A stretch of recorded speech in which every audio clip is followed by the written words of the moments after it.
Programme में एक बार फिर खुशामदीद बात हो रही थी मौजूदा सियासी और आइनी बहरान के हवाले से। मुल्क इंतखाबात के हवाले से तैयार है, यानी सूबों में इलेक्शंस होंगे या जनरल इलेक्शंस की तरफ जाएंगे, इस पर बात करेंगे। मोहसिन रज़ा खान साहब हमारे साथ मौजूद हैं। मोहसिन रज़ा खान साहब, जिस तरह डॉक्टर सराब सरकी साहब भी ब्रेक से पहले बता रहे थे कि माशी तौर पर बहुत ज़्यादा बहरान है। अच्छा ही होता कि ये असम्बलियाँ अपनी मुद्दत पूरी करती, लेकिन ज़ाहिर है दो बड़े सूबे जो हैं वो असम्बलियाँ तहलील हो चुकी हैं, निगरान सेटअप आ चुका है वहाँ पे। अब इलेक्शंस तो 90 दिन में होने हैं, लेकिन होंगे कैसे ये सवाल है। और अगर नहीं होते तो ज़ाहिर है एक हम नए आइनी बहरान की तरफ जाएंगे। और पंजाब तो पिछले कई 8-9 महीनों से तो बहरान का ही शिकार है, अभी तक वहाँ चीज़ें सेटल डाउन नहीं हो सकी, सबसे बड़ा सूबा है। साथ ही साथ आज जब बिजली का ये ब्लैकआउट हुआ, उसके बाद इंडिया से भी जो खबरें आई वो भी कुछ अफवाहें ज़रा जन्म लेती हैं। उसकी तरफ में भी मैं आऊँगा कि कुछ थर्ड पार्टी तो इस सारे अमल से फ़ायदा नहीं उठाएगी। अगर हम इतने कमज़ोर हो जाएंगे कि हम ना अपन निगरान सेटअप सियासतदान बैठ के CM चुन पा रहे हैं, ना नए इलेक्शंस के हवाले से इस्लाहात कर पा रहे हैं, ना कोई टाइम सेट कर पा रहे हैं, तो इस पूरे अमल से कोई और तो फ़ायदा नहीं उठाएगा। मोहसिन साहब जी जी, मोहसिन रज़ा साहब सुन पा रहे हैं? ये जो सूरत हाल है इसमें कोई इसका सही तो फायदा नहीं उठाएगा, लेकिन पाकिस्तान जरूर नुकसान उठाएगा। जी, ये जो सूरत हाल है इसमें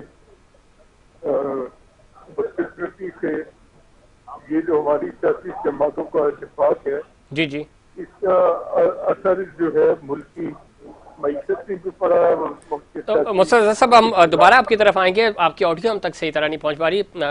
कोशिश करेंगे आपकी ऑडियो ठीक हो जाए और उसके बाद मैं दोबारा आपकी तरफ आऊँगा। डॉक्टर सराब सरकी साहब, आप सुन पा रहे हैं मुझे? डॉक्टर साहब भी तक भी ऑडियो के कुछ इश्यूज़ हैं। आज वैसे भी ओवरऑल नेटवर्क प्रॉब्लम्स हैं पूरे पाकिस्तान में, और जो बिजली का बहरान है इसकी वजह से ये इश्यूज़ हैं, कम्युनिकेशन की प्रॉब्लम हो रही है।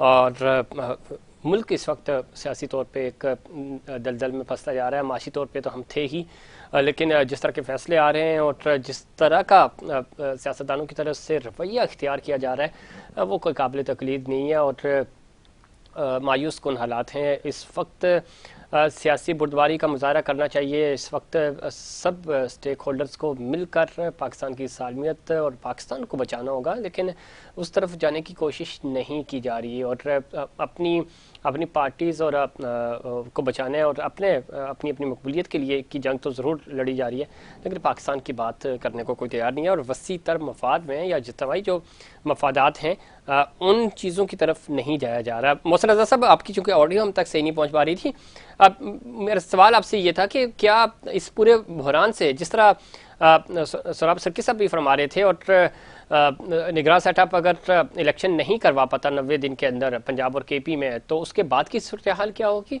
और फिर अफवाहें भी जन्म ले रही हैं कि कोई थर्ड पार्टी फ़ायदा ना उठाए, क्योंकि इम्कानात नहीं है, मुझे नहीं नज़र आ रहे, आप बेहतर जानते हैं ज़ाहिर है। इस तरह के इम्कानात तो हैं नहीं, सियासतदानों ने ही फैसले करने हैं, लेकिन सियासतदान अगर खुद एक पंजाब का CM नहीं चुन पा रहे और इलेक्शन कमीशन को वो फैसला करना पड़ रहा है। इससे पहले हमने देखा कि परवेज़ इलाही साहब का या हमजा शहबाज का मामला हो, वो भी हमें अदालत से ही फैसले आए। तो जब हम यानी स्टेक होल्डर्स, जो पॉलिटिकल स्टेक होल्डर्स हैं, वो इंतज़ार करते हैं कि कोई थर्ड पार्टी फैसला करके दे इनको, तो उससे तो कोई अच्छी रीत भी नहीं है, और फिर ज़ाहिर है अफवाहें भी जन्म लेती हैं। मोहसिन साहब, तो देखें, इससे कोई तीसरी पार्टी तो फायदा नहीं उठाएगी, लेकिन पाकिस्तान को जरूर नुकसान पहुंचेगा। जी, और ये जिम्मेदारी तो हमारे सियासतदानों की है कि वो मुल्क की जो है मामलात को इतना ना बिगाड़े कि इससे मीशत भी और आपका सियासी इंतजाम भी मुतासर हो। लेकिन बदकिस्मती ये है कि दोनों तरफ से फरीक जो है अपने मौके पे अड़ गए हैं जी, और हमने देखा है कि अच्छी मिसाल जो है वो खैबर पख्तूनख्वा में कायम हुई कि वहाँ पे वजीर आला और अपोजिशन लीडर बैठे और एक घंटे के अंदर फैसला हो गया निजाम वजीर आला का और अपोजिशन ने जो नाम दिया था वो हुकूमत ने जो तस्लीम कर लिया, और एक घंटे के अंदर इस फैसले के कराने में अहम किरदार जो था वो साबिक वजीर दफा और पीटीआई केपीके के सदर परवेज खटक ने सरेआंजाम दिया। और अगर इसी तरह पंजाब में भी ये पार्टी लीडर कुछ अकल से काम लेते और उसके से कलवी से काम लेते तो मेरा ख्याल है कि ये कोई मसला नहीं था और इसमें बिल्कुल बात ठीक भी कह हो रहे हैं सकती मोहसिन साहब, ये अच्छा आपने याद दिलाया केपी वाला मामला, और वहां पे हमने देखा कि 1 घंटे के अंदर अंदर मामला तय पा गए। क्या वजह है, यानी यही लीडरशिप है हमारी? केपी में बड़ा अच्छा फैसला हुआ, पंजाब क्यों कंट्रोवर्शियल बनाया जा रहा है? स्टिल चीजें जो है वो इतनी अच्छी नहीं हो रही। तो ये आपको क्या लगता है कि जानबूझ के ऐसा किया जा रहा है, या हमारी विल पावर नहीं है, या हम बैठना ही नहीं चाह रहे एक साथ? नहीं, वो असल में मसला ये है कि खान साहब जो है वो हर मामले को इसी तरह बिगाड़ना चाहते हैं। वो जी नहीं चाहते कि ये मसल हल हो। अगर इमरान खान पंजाब के मामले से अलग हो जाते हैं तो मेरा ख्याल है कि वहाँ की लीडरशिप जो थी वो इसको अच्छी तरीके से टैकल कर सकती थी। लेकिन क्योंकि खान साहब जहाँ मौजूद होते हैं वहाँ कोई ना कोई पखबाजी आती है, जी और पंजाब में भी यही सूरत हाल पेश आई है।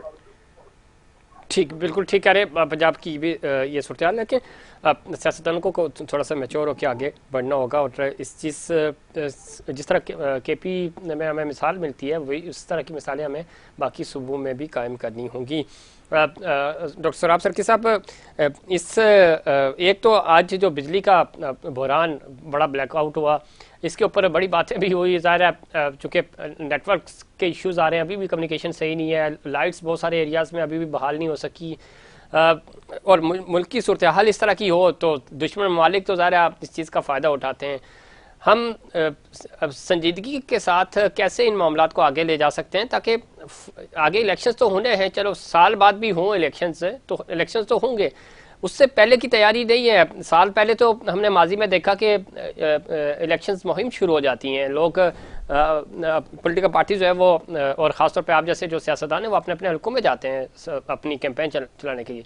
अभी तो कुछ समझ ही नहीं आ रहा, और जिस सूबे से आपका ताल्लुक है वहाँ पे तो मुतासरीन अभी तक बैठे हुए हैं, तो ये मामला आगे बढ़ेंगे कैसे?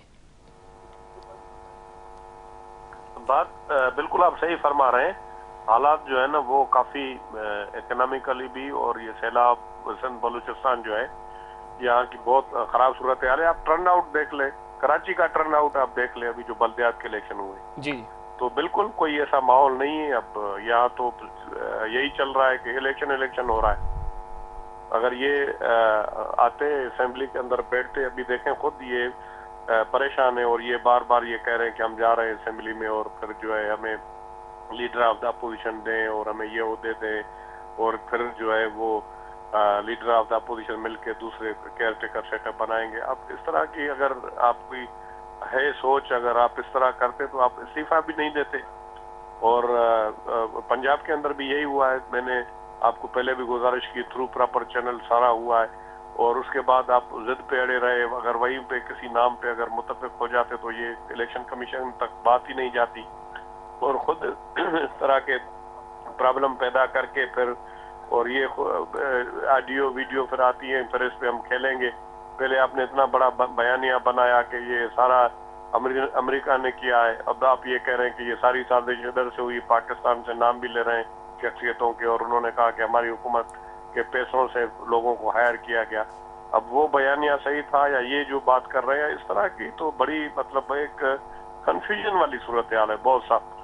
तो मेरे ख्याल में अगर मुल्क की बेहतरी के लिए अगर सोचा जाए, बैठकर जो हालात हैं उसमें जितनी पार्टियां हैं वो मिल बैठ के ये जो इस वक्त सूरत हाल है उसको हैंडल करें, और ये जो बहरान वाली सूरत हाल है मुल्क को निकालें। ठीक, और माशी तौर पर बहुत खराब सूरत हाल आप यकीन करें। तो डॉक्टर साहब, आपको पंजाब और केपी में इलेक्शंस होते हुए नजर आ रहे हैं? मैं कौमी नहीं, मैंने पहले भी कहा था, मैं अभी भी कह रहा हूँ, मुझे तो कुछ नजर नहीं आ रहे हैं। इलेक्शन जब भी होंगे मेरे ख्याल में पूरे पाकिस्तान में एक साथ ही होंगे। एक साथ ही होंगे। और आपको लगता है खान साहब चूंकि कल से फिर मुहिम शुरू कर रहे हैं और प्रोटेस्ट करना शुरू कर रहे हैं, चूंकि पिछले कई दिनों से वो तो खामोश बैठे हुए थे, तो इस चीज़ का वो फ़ायदा उठा सकेंगे? अभी तक तो हमने देखा 8 महीने में तो हुकूमत को कन्विंस नहीं कर सके वो इलेक्शन की तरफ, या जिसको भी वो कन्विंस करना चाह रहे हैं कन्विंस नहीं हुए इलेक्शन की तरफ। तो आपको लगता है कि कोई ऐसा आने वाले दिनों में प्रेशर बिल्ड होगा कि जिस तरह आप कह रहे हैं कि इलेक्शंस होंगे तो जनरल इलेक्शंस ही होंगे, ऐसा नहीं हो सकता कि पंजाब और केपी में इलेक्शंस हों और बाकी मुल्क में ना हो? तो आपको लगता है कि कोई तारीख तय पा जाएगी, भले नवंबर दिसंबर में ही हो? बिल्कुल जफरीन भाई, बात आप सही कह रहे हैं। आप हालात के मुताबिक आपको चलना पड़ेगा ना। ठीक। अब सिचुएशन के मुताबिक आपको चलना पड़ेगा ना। हालात और सिचुएशन जो वाकयात ये बता रहे हैं, मुझे तो बहुत मुश्किल नजर आ रहा है। मैंने आपको एक छोटी सी मिसाल पहले भी दे दी कि इलेक्शन तैयार था, 2-3 दिन के अंदर 3-4 दिन के अंदर मोहतरमा बेनजीर भुट्टो साहबा की शहादत हो गई, एक्सटेंड करने पड़े। अब यहाँ पर जो है सूरत हाल जो है ना, इकोनॉमिकली बहुत ही क्राइसिस में मुल्क है और गुजर रहा है, उसे बुरानी सूरत हाल है और सैलाब की सूरत हाल है। मैंने आपको गुजारिश कर दी कि टर्न आउट आपने देखा कि जो बल्दियात का हुआ है कराची, हैदराबाद, और ये लोग जो है वो इस वक्त खुद अपने मतलब जिंदगी गुजारने के लिए बहुत सख्त परेशान है। तो ऐसी सूरत हाल में मेरे ख्याल में जो सियासी क़यादत होती है उसको मिल बैठ के मुल्क को जो खराब सूरत हाल होती है उसमें निकालने की कोशिश करनी चाहिए। मोहसिन रज़ा साहब, आपको जिस तरह सराब साहब भी फरमा रहे हैं, आपको लगता है कि और पीपीपी और पीएमएलएन की जो लीडरशिप है वो तो हमें नज़र नहीं आ रही फौरी इंतखाबात अगले 4-6 महीनों में भी, तो आपको लगता है कि मामला जो है वो नवंबर दिसंबर तक ही जाएंगे? और अगर जाएंगे तो इन 2 सूबों का क्या होगा? ज़ाहिर यहाँ तो निगरान सेटअप बन गया और ये तो पाबंद है आईनी तौर पर 90 दिन के अंदर इलेक्शंस कराने के। देखिए, बात यह है कि आइन के तहत तो 3 महीने में इलेक्शन सूबाई असम्बलियों का होना है जी। अगर आप माज़े आइन में कोई इक़दाम करेंगे तो वो कैसे आप करेंगे, ये सवाल सबसे बड़ा है। और अगर मावरा आइन आप इलेक्शन को तूल देते हैं, अभी असम्बलियाँ टूटने के बाद सूबाई असम्बलियों के इलेक्शन को, तो फिर तो आपका जो ये केयर हुकूमत है इसका भी काम बढ़ जाएगा। और फिर ये जो कौमी असम्बली का इलेक्शन है, ये भी कोई कंफर्म नहीं है कि ये असम्बली जो है वो शहबाज शरीफ तोड़ देंगे और नवंबर दिसंबर में इलेक्शन हो जाएगा। अगर इसका मुल्क जो फाइनेंशियल क्राइसिस है, अब ये भी समझ नहीं आ रहा कि ये इनका अपना पैदा करता है या बाकी कोई असली क्राइसिस है। अगर ये क्राइसिस इसी तरह कायम रहेगा तो फाइनेंशियल इमरजेंसी की सूरत में कौमी असम्बली का भी इलेक्शन अपनी मुकर्रर मदद से 6 महीने तो ताकीद करने का उनके पास आईनी जवाब है। तो ये काम जो है ये 1.5 साल टून पकड़ सकता है। तो 1.5 साल तक आप सूबाई असम्बलियों का इलेक्शन नहीं करेंगे तो फिर तो बड़ा आईनी मसला भी पैदा होगा और सियासी मसला भी पैदा आईनी, सियासी और इंतजामी भी, चूंकि केयर टेकर सेटअप के पास तो डिसीजंस नहीं है। माशी तौर पे आपने आईएमएफ के पास भी जाना होगा, बड़े सख्त फैसले करने होंगे, तो ये सारा बहरान जो है वो ज्यादा संगीन नहीं हो जाएगा? यह मैं समझता हूँ कि इलेक्शन जो सूबाई असम्बलियों के हैं जी, वो तो वक्त तय करा देनी चाहिए और उसमें फिर जो भी मुतहब होके आएगा तो यह अंदाजा भी लग जाएगा कि अवाम की सोच क्या है और वो अंदर की सेटअप के बारे में। लेकिन मोहसिन, इसमें एक चीज, चूंकि वक्त खत्म हो रहा है, एक चीज और भी है ना कि आपको 35 हल्कों में तो कम से कम इलेक्शंस कराने होंगे जो नेशनल असेंबली के हैं, तो यानी पूरा मुल्क ही उसमें, कराची भी है, यानी सिंध भी है और पंजाब और केपी, तो यानी 3 जगह तो बराह रास्त आपके इलेक्शंस हो रहे होंगे, यानी नेशनल असेंबली के भी और साथ साथ सूबाई असम्बलियों के भी, तो कैंपेन तो इसी तरह चल रही होगी। देखिए, पीडीएम में तो कहते हैं कि वो कौमी असम्बली के जो ज़िमनी इलेक्शन है उसमें हिस्सा नहीं लेगी। लेकिन उसमें पीपीपी ये कहती है कि हम इलेक्शन में हिस्सा लेंगे, जो पीपी ये कह रही है कि हम पीडीएम का नहीं हो। आप तो मौलाना साहब वाला बयान कोट कर रहे हैं, तो उसके बाद पाकिस्तान पीपल्स पार्टी ये कह रही है कि हम इलेक्शन में जाएंगे। तो अच्छी बात है कि पीपल्स पार्टी इनमें हिस्सा ले और बाकी लोग भी जो जमाते हैं वो भी हिस्सा ले, उसके अच्छी बेहतर जमात कलामी हिस्सा लेकर कि जो सीटें पीटीआई की खाली हुई हैं ठीक। उनसे भी अगर वो अपने अपने मद्दे लाज की है तो फिर ये तो एक नई सिचुएशन बनेगी और नई सूरत बनेगी। बहुत शुक्रिया जनाब मोहसिन रज़ा खान साहब आपका, जनाब डॉक्टर सराब सरकी साहब आपका अपने प्रोग्राम में वक्त दिया। नाज़रीन, इसमें कोई शक नहीं, सियासी तौर पे और माशी तौर पे मुल्क जो है बहरान का शिकार है, लेकिन इस वक्त जो एक बड़ी अफसोसनाक और अलमनाक वाक़या हुआ है स्वीडन में, कुरान पाक की बेहरमती के वाक़े की पूरे आलम इस्लाम, पाकिस्तान और पूरी दुनिया में बसने वाले मुसलमान जो हैं उसकी भरपूर मजम्मत करते हैं। आज सदर ममलिकत जनाब डॉक्टर आरिफ अलवी साहब ने भी स्वीडन में कुरान पाक की बेहरमती की मजम्मती बयान जारी किया और उसमें उन्होंने कहा कि इस्लामोफोबिया के खिलाफ इज्तिमाई अज़्म का मुतालबा किया उन्होंने, और आज़ादी इज़हार राय की आड़ में इस्लाम की मुक़द्दस किताब की तौहीन बिल्कुल भी बर्दाश्त नहीं। कुरान की तौहीन से अरबों मुसलमानों के जज्बात को ठेस पहुँची है। इसमें कोई शक नहीं, इस वक्त पाकिस्तान, न सिर्फ पाकिस्तान बल्कि दुनिया भर में बसने वाले मुसलमान जो हैं वो इस पे सरापा एहतजाज हैं और होना भी चाहिए। और नाम नहाद आज़ादी इज़हार राय को बुनियाद बनाकर आप कुरान पाक जो कि हमारी मुक़द्दस किताब है और इसकी तौहीन बिल्कुल भी बर्दाश्त नहीं की जा सकती। और तमाम ही आज इमरान खान साहब भी, वज़ीर आज़म पाकिस्तान, अपोजिशन लीडर्स, तमाम पॉलिटिकल स्टेक होल्डर्स ने और तमाम कातिब फ़िक्र के जो लोग थे उन्होंने भरपूर इसकी मजम्मत की है। हम भी इस वाक़े की मजम्मत करते हैं और इस पर नोटिस लेना होगा और इंटरनेशनल कम्युनिटी और ख़ासतौर पे जो ह्यूमन राइट्स की तंजीमें हैं वो इस तरह के मामलों में खामोश रहती हैं।